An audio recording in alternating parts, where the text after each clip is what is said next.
എക്സാലോജിക് ഇടപാടിൽ ഇപ്പോൾ അന്വേഷണം. എൻഫോഴ്സ്മെന്റ് ഡയറക്ടറേറ്റിന്റെ അന്വേഷണം വീണ ടിയുടെ ഭർത്താവായ മുഹമ്മദ് റിയാസിലേക്കും എത്തുകയാണ്. വീണ ടിക്ക് CMRൽ നിന്ന് ലഭിച്ച പണത്തിന്റെ വിനിയോഗത്തിൽ അന്വേഷണം തുടരുന്നതിനിടെയാണിത്. പണം മുഹമ്മദ് റിയാസിലേക്ക് പോയിട്ടുണ്ടോ എന്നും പരിശോധിക്കുന്നു. അതായത് CMRൽ എക്സാലോജിക് ഇടപാടിൽ ലഭിച്ച പണം എങ്ങനെയൊക്കെ വീണ തൈക്കണ്ടിയിൽ വിനിയോഗിച്ചു എന്നുള്ളതാണ് ഇപ്പോൾ ED പരിശോധിക്കുന്നത്. രാഗിൻ കൊച്ചിയിൽ നിന്ന് വിവരങ്ങളുമായി നമുക്കൊപ്പം ചേരുന്നുണ്ട്. രാഗിൻ, 2 തവണ ചോദ്യം ചെയ്തു. മൊഴിയിൽ സർവത്ര പൊരുത്തക്കേടുകളാണ്. ആ പണം എന്തിനു കിട്ടി, ആ പണം എന്ത് ചെയ്തു, ഇതാണ് ഏറ്റവും പ്രധാനപ്പെട്ട ചോദ്യങ്ങൾ. അതിൽ മുഹമ്മദ് റിയാസിലേക്ക് എങ്ങനെയാണ് ഇപ്പോൾ ED എത്തുന്നത്? ആര്യ, പ്രധാനമായും ED അന്വേഷിക്കുന്നത് മണി ട്രയലാണ്. അതായത് പണം പോയ വഴിയാണ് ED പ്രധാനമായും പരിശോധിക്കുന്നത് ഈ PMLA കേസുമായി ബന്ധപ്പെട്ടുകൊണ്ട്. സ്വാഭാവികമായിട്ടും വീണയ്ക്ക് 2.78 കോടി രൂപ എക്സാലോജിക്കിനും വീണയ്ക്കും ഇത്തരത്തിൽ CMRൽ നിന്ന് ലഭിച്ചിട്ടുണ്ട്. അത് ഇല്ലാത്ത സേവനത്തിനാണ് എന്നും അന്വേഷണ ഏജൻസികൾ കണ്ടെത്തിയിരിക്കുകയാണ്. കൃത്യമായിട്ടുള്ള രേഖകളൊന്നും കൊടുക്കാൻ കഴിഞ്ഞിട്ടില്ല. അപ്പോൾ അതിൽ അന്വേഷണം കൂടുതൽ തലങ്ങളിലേക്ക് ED വ്യാപിപ്പിച്ചിരുന്നു. ഇതിന്റെ ഭാഗമായി അന്വേഷിച്ച് മുന്നോട്ട് പോകുന്ന ഘട്ടത്തിലാണ് ഭർത്താവായിട്ടുള്ള മുഹമ്മദ് റിയാസ് MLAക്കെതിരെയും അല്ലെങ്കിൽ അതുമായി ബന്ധപ്പെട്ട മുഹമ്മദ് റിയാസ് കൂടി അന്വേഷണ പരിധിയിലേക്ക് EDയുടെ വരുന്നത്. സ്വാഭാവികമായിട്ടും ഈ വീണയുമായി ബന്ധപ്പെട്ട ഡീറ്റെയിൽസ് എടുക്കുമ്പോൾ ആ വീണയുടെ കുടുംബാംഗങ്ങളുടെ അല്ലെങ്കിൽ അതുമായി ബന്ധപ്പെട്ട സ്വത്ത് വിവരങ്ങൾ, വിശദാംശങ്ങളൊക്കെ തന്നെ ED പരിശോധിക്കുകയാണ്. ഈ ഘട്ടത്തിലാണ് മുഹമ്മദ് റിയാസിലേക്കും അന്വേഷണം വ്യാപിപ്പിച്ചിരിക്കുന്നത്. അതായത് ഈ പണം 2.78 കോടി രൂപ അതിൽ ഈ റിയാസിലേക്ക് പണം പോയിട്ടുണ്ടോ എന്നതാണ് ED പ്രധാനമായും പരിശോധിക്കുന്ന ഒരു ഘടകം. അത് ഉൾപ്പെടെയുള്ള കാര്യങ്ങൾ പരിശോധിക്കും. പ്രത്യേകിച്ചും ഈ പണം റീറൂട്ട് ചെയ്ത് തിരിച്ച് റിയാസിലേക്ക് എത്തിയിട്ടുണ്ടോ, അല്ലെങ്കിൽ സ്വാഭാവികമായിട്ടും ഭർത്താവാണ്, അപ്പോൾ അതുകൊണ്ട് തന്നെ ആ പണവിനിയോഗത്തിലടക്കം ഏതെങ്കിലും തരത്തിലുള്ള പങ്കാളിത്തമുണ്ടോ തുടങ്ങിയ കാര്യങ്ങളാണ് ഇപ്പോൾ പരിശോധിച്ചുകൊണ്ടിരിക്കുന്നത്.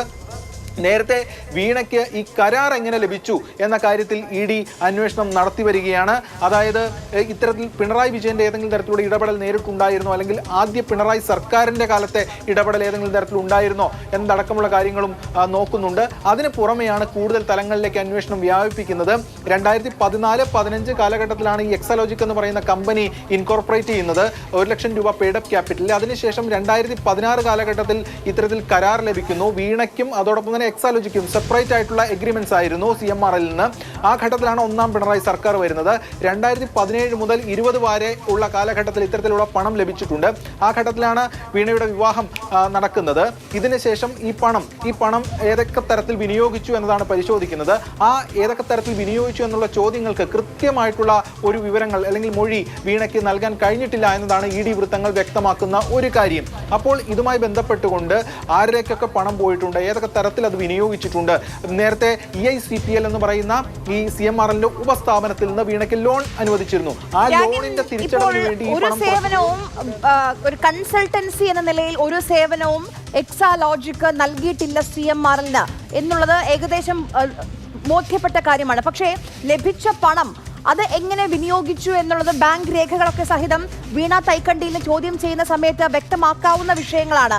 1 അല്ല 2 തവണ ചോദ്യം ചെയ്തു, ഇനിയും വിളിപ്പിക്കുമെന്ന് കേൾക്കുന്നു. അപ്പോൾ ഈ മണി ട്രയലിന് പിന്നാലെ ഈ ഘട്ടത്തിൽ പോകാനുള്ള തീരുമാനം ആ ചോദ്യങ്ങൾക്കുള്ള വീണ ടിയുടെ മറുപടി തൃപ്തികരമല്ലാത്തത് കൊണ്ടാണോ?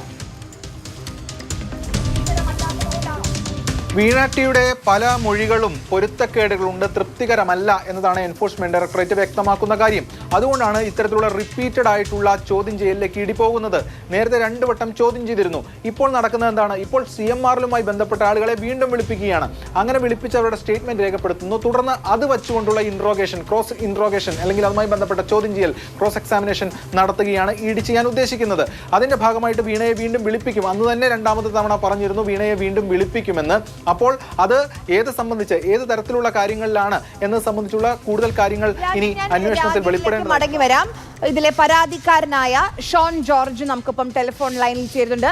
ശ്രീ ഷോൺ ജോർജ്, ഇതിപ്പോൾ 2 തവണ വീണ ടിയെ ചോദ്യം ചെയ്തു. പക്ഷേ നൽകിയ മൊഴികളിൽ എൻഫോഴ്സ്മെന്റ് ഡയറക്ടറേറ്റിന് ബോധ്യമാവുന്ന തരത്തിലുള്ള ഉത്തരങ്ങളില്ല എന്നുള്ളതാണ് മനസ്സിലാക്കുന്ന കാര്യം. ഇനിയും വിളിപ്പിക്കും. ഇതിപ്പോൾ മണി ട്രയലാണ്. ആ ലഭിച്ച പണം എന്ത് ചെയ്തു വീണ ടി എന്നുള്ളതാണ് ഇപ്പോൾ ED അന്വേഷിക്കുന്നത്. ആ അന്വേഷണമാണ് മുഹമ്മദ് റിയാസിലേക്കും, മന്ത്രിയായിരുന്നു, ഇപ്പോഴും നമ്മുടെ നിയമസഭാ അംഗമാണ്, അദ്ദേഹത്തിലേക്ക് എത്തുന്നത്. അല്ല, അതിന് 2 ആസ്പെക്ട് ഉണ്ട്. 2019 ഈ ഇടപാടുകൾ, ഈ കേസിനാസ്പദമായ ഇടപാടുകൾ നടക്കുന്ന സമയത്ത് മുഹമ്മദ് റിയാസ് ഇവരുടെ ഭർത്താവല്ല.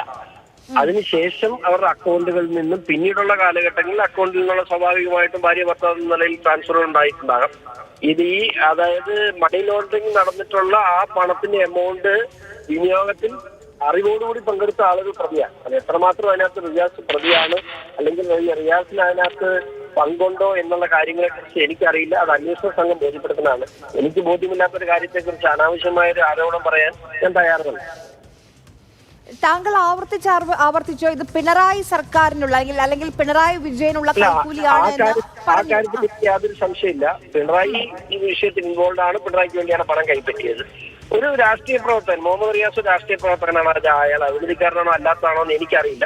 അയാളെ രാഷ്ട്രീയ പ്രവർത്തകൻ എന്ന നിലയിൽ അയാൾക്ക് പൊതുപ്രവർത്തകൻ എന്ന നിലയിൽ അയാളെ ഞാൻ തീരുമാനിക്കുന്നു. അയാൾ പങ്കില്ലാത്തൊരു കാര്യം അയാളെ കുറിച്ച് അവിഖ്യാതി പറയാൻ ഞാനില്ല. അയാൾ പങ്കുണ്ടോ ഇല്ലയെന്ന് ED അന്വേഷിച്ച് കണ്ടെത്തട്ടെ. പിണറായി ഇതിനകത്ത് പ്രതിയാണെന്നുള്ള കാര്യത്തിൽ എനിക്ക് സംശയം.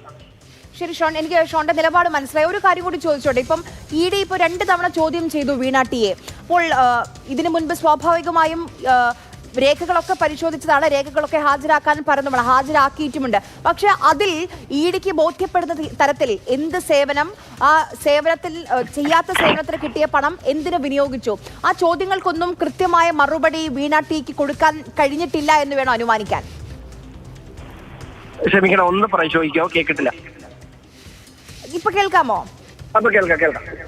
ഞാൻ പറഞ്ഞ ഇപ്പം ചെയ്യാത്ത സേവനത്തിന് കിട്ടിയ പണം, ആ പണത്തിന് IGST അടക്കം അടച്ച രേഖകൾ പുറത്തേക്ക് വന്നിരുന്നു. പക്ഷെ അത് അവിടെ നിൽക്കട്ടെ, സേവനം അവിടെ നിൽക്കട്ടെ. ഈ ലഭിച്ച പണം എങ്ങനെ വിനിയോഗിച്ചു എന്നുള്ളത് അതിലെങ്കിലും വീണ ടിക്ക് ശരിക്കും ഈ ബാങ്ക് രേഖ സഹിതമൊക്കെ വ്യക്തത വരുത്താവുന്ന കാര്യമല്ലേ? അവിടെയും അതിനും കഴിയുന്നില്ല എന്ന് വേണോ തോന്നുന്നത്? അല്ല, PMLA ആക്ട് പ്രകാരം, PMLA ആക്ട് സെക്ഷൻ 3 പ്രകാരം ഈ ഇത്തരത്തിലുള്ള പണം വിനിയോഗിച്ചതും അത് ഉപയോഗിച്ചതും അറിഞ്ഞുകൊണ്ട് കൈപ്പറ്റിയവരും ഒക്കെ ഇതിനകത്ത് പ്രതികളാണ്. അപ്പോ ഇതിന്റെ ഇന്റൻഷൻ എന്തായിരുന്നു, ഈ പണത്തിന്റെ എങ്ങനെയാണ് വിനിയോഗം വന്നിട്ടുള്ളത്, ഈ പണം എങ്ങനെ അവർ ഉപയോഗിച്ചു, ആ സ്റ്റേജിലേക്ക് അന്വേഷണ സംഘത്തിന് മാത്രമേ പോകാൻ കഴിയുള്ളൂ. അത്തരം കാര്യങ്ങളുടെ വിശദാംശങ്ങൾ എനിക്കറിയില്ല. ഇവരുടെ പണം ഇവർ കൈപ്പറ്റി എന്നുള്ള വിശദാംശങ്ങൾ മാത്രമാണ് എന്റെ പരാതിയിലും ഇതുവരെയുള്ള എന്റെ അന്വേഷണത്തിലും ബോധ്യപ്പെട്ടിട്ടുള്ള കാര്യങ്ങളുണ്ട്. ആ പണം വിനിയോഗിച്ചിട്ടുള്ളത് സേവനം നൽകാതെയും പിണറായി വിജയന് വേണ്ടിയുമായിരുന്നു എന്നുള്ളതാണ് നമ്മുടെ ആക്ഷേപം. ആ ആക്ഷേപത്തിലാണ് ഉയർത്തുന്നുകൊണ്ട് ഈ പരാതിയുമായി ഞാൻ മുമ്പോട്ട് പോയത്.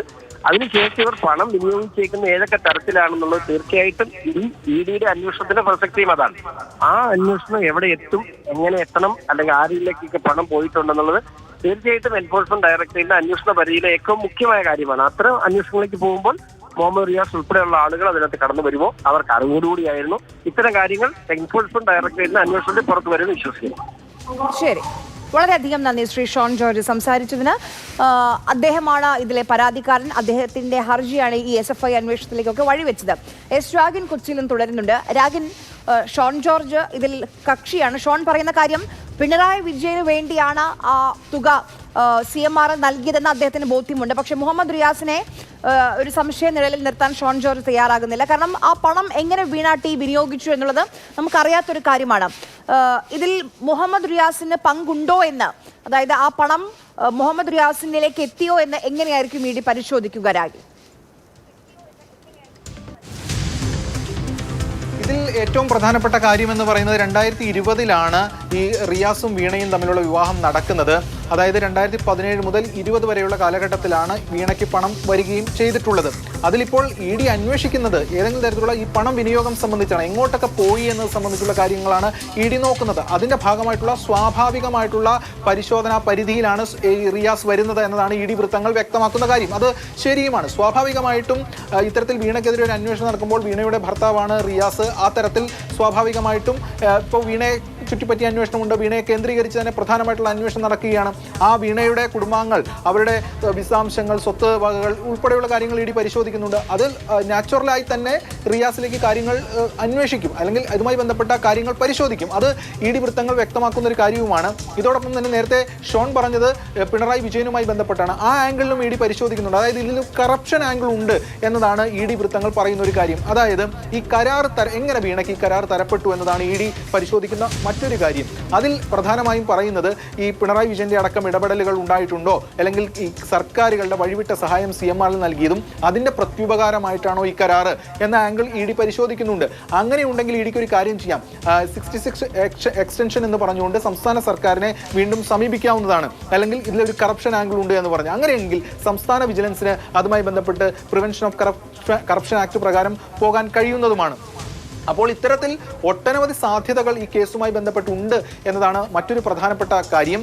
ഇതിൽ ഈ എക്സാലോജിക് എന്ന് പറയുന്ന കമ്പനി, ആ കമ്പനി തുടങ്ങുന്നത് അറിയാം 2014-15 അതിനുശേഷം ഈ കൃത്യമായിട്ടുള്ള സേവനങ്ങൾ സംബന്ധിച്ച് ഒരു രേഖയും വീണയുമായി ബന്ധപ്പെട്ട് നൽകാൻ കഴിഞ്ഞിരുന്നില്ല. അതിന് വീണ പറയുന്നത് നേരിട്ടായിരുന്നു എല്ലാ ഡീലിംഗ്, അതായത് ഈ ശശിധരൻ കർത്തയും ഒക്കെ തന്നെയായി നേരിട്ട് അവരുടെ റെസിഡൻസിൽ പോയി ഈ കാര്യങ്ങൾ നേരിട്ട് വിശദീകരിക്കുകയായിരുന്നു. അതുകൊണ്ടാണ് ഈ രേഖകളുടെ അഭാവമെന്നാണ്. പക്ഷേ അത് വളരെ ഒരു ശക്തമായിട്ടുള്ള തെളിവുകളോ അല്ലെങ്കിൽ ശക്തമായിട്ടുള്ള വാദങ്ങളോ അല്ല. സ്വാഭാവികമായിട്ടും CMRL ഏറ്റവും പ്രധാനപ്പെട്ട എക്സാലോജിക്കിന്റെ ഏറ്റവും പ്രധാനപ്പെട്ട വരുമാന സ്രോതസ് എന്ന് പറയുന്നത് CMRL ആയിരുന്നു. അങ്ങനെ എക്സാലോജിക്കിലേക്ക് ആ നിലനിന്ന് പോകാൻ അതിന്റെ ഏറ്റവും പ്രധാനപ്പെട്ട ഈ ഒരു ഇൻകം സോഴ്സ് ആയിട്ടുള്ള CMRLുമായി സേവനം നൽകിയതിൽ ഒരു രേഖകൾ അല്ലെങ്കിൽ കൃത്യമായിട്ടുള്ള രേഖകൾ വേണ്ടേ? അതാണ് എൻഫോഴ്സ്മെന്റ് ഡയറക്ടറേറ്റ് മറ്റ് ഏജൻസികളും ഒക്കെ ചോദിക്കുന്നത്. അതിന് കൃത്യമായിട്ടുള്ള രേഖകൾ വീണയ്ക്ക് സമർപ്പിക്കാൻ കഴിഞ്ഞിട്ടില്ല. മാത്രമല്ല എക്സാലോജിക്കിലെ ചില ജീവനക്കാരുടെ മൊഴികളും മുൻപ് SFIOയ്ക്ക് മുന്നിലേക്ക് വന്നിരുന്നു. അവരും ഇത്തരത്തിൽ ആ ഒരു നടപടികൾ സംബന്ധിച്ചുള്ള കാര്യങ്ങളിൽ വളരെ ദുർബലമായിട്ടുള്ള സ്റ്റേറ്റ്മെന്റ് ആണ് നൽകിയിരിക്കുന്നത്. അപ്പോൾ ഇതുൾപ്പെടെയുള്ള കാര്യങ്ങൾ അടക്കം ചൂണ്ടിക്കാണിച്ച ഒരു കാര്യമുണ്ട്. ഈ പണം വാങ്ങുന്ന 2017 മുതൽ 2020 വരെയുള്ള കാലഘട്ടത്തിലാണ് എക്സാലോജിക് CMRL ഇടപാട്. ജൂൺ 2020 വീണ ടി മുഹമ്മദ് റിയാസിന്റെ കല്യാണം നടക്കുന്നത്. അപ്പം ആ കാലഘട്ടത്തിൽ ഒരു പ്രശ്നമില്ല. അപ്പോൾ ആ സമയത്ത് മുഹമ്മദ് റിയാസ് വീണ ടിയുടെ ഭർത്താവല്ല. അല്ല, തീർച്ചയായും. അതായത് 2020 വരെ ഈ പണം വന്നിട്ടുണ്ട്. 2020 റിയാസുമായിട്ടുള്ള വിവാഹം. സ്വാഭാവികമായിട്ടും ഈ വന്ന പണം അത് എങ്ങനെയൊക്കെ വിനിയോഗിച്ചിട്ടുണ്ട് എന്നതാണ് പരിശോധിക്കുന്നത്. ആ ഘട്ടത്തിൽ അത് പിന്നീട് വിനിയോഗിക്കാമല്ലോ, അല്ലെങ്കിൽ അത്തരം കാര്യങ്ങൾ കൂടി ഉണ്ടല്ലോ. അതിന്റെ ഭാഗമായിട്ടാണ് ED ഇക്കാര്യങ്ങൾ പരിശോധിക്കുന്നത്. നേരത്തെ റിയാസുമായി ബന്ധപ്പെട്ട് കോഴിക്കോട് റെയ്ഡ് നടത്തിയ കാര്യവും കൂടി ഇവിടെ എടുത്തു പറയേണ്ടതായിട്ടുണ്ട്. അതുൾപ്പെടെയുള്ള കാര്യങ്ങളും അന്ന് ED ചെയ്തിരുന്നു. അന്ന് നിരവധി ലൊക്കേഷനുകളിൽ വീണയുമായി ബന്ധപ്പെട്ട കേന്ദ്രങ്ങളിലടക്കം, എക്സാലോജിക്കുമായി ബന്ധപ്പെട്ട ഇടങ്ങളിലടക്കം, അപ്പം CMRലുമായി ബന്ധപ്പെട്ട ഇടങ്ങളിലടക്കം വിപുലമായ റെയ്ഡ് 12ഓളം ലൊക്കേഷനുകളിൽ എൻഫോഴ്സ്മെന്റ് ഡയറക്ടറേറ്റ് നടത്തിയിരുന്നു. അതിൽ അന്ന് ഈ റിയാസുമായി ബന്ധപ്പെട്ട് കോഴിക്കോട് റെയ്ഡ് നടത്തിയിരുന്നതാണ്. അപ്പോ ആ ഒരു ആംഗിൾ വിവരങ്ങൾ നൽകിയത്. അതായത് ഇപ്പോൾ CMRL എക്സാലോജിക് ഇടപാട് എൻഫോഴ്സ്മെന്റ് ഡയറക്ടറേറ്റ് അന്വേഷിച്ചുകൊണ്ടിരിക്കുകയാണ്. എൻഫോഴ്സ്മെന്റ് ഡയറക്ടറേറ്റ് 2 തവണ വീണ തൈക്കണ്ടിയിലിനെ ചോദ്യം ചെയ്തു. ഇനിയും ചോദ്യം ചെയ്യാൻ വിളിപ്പിക്കും.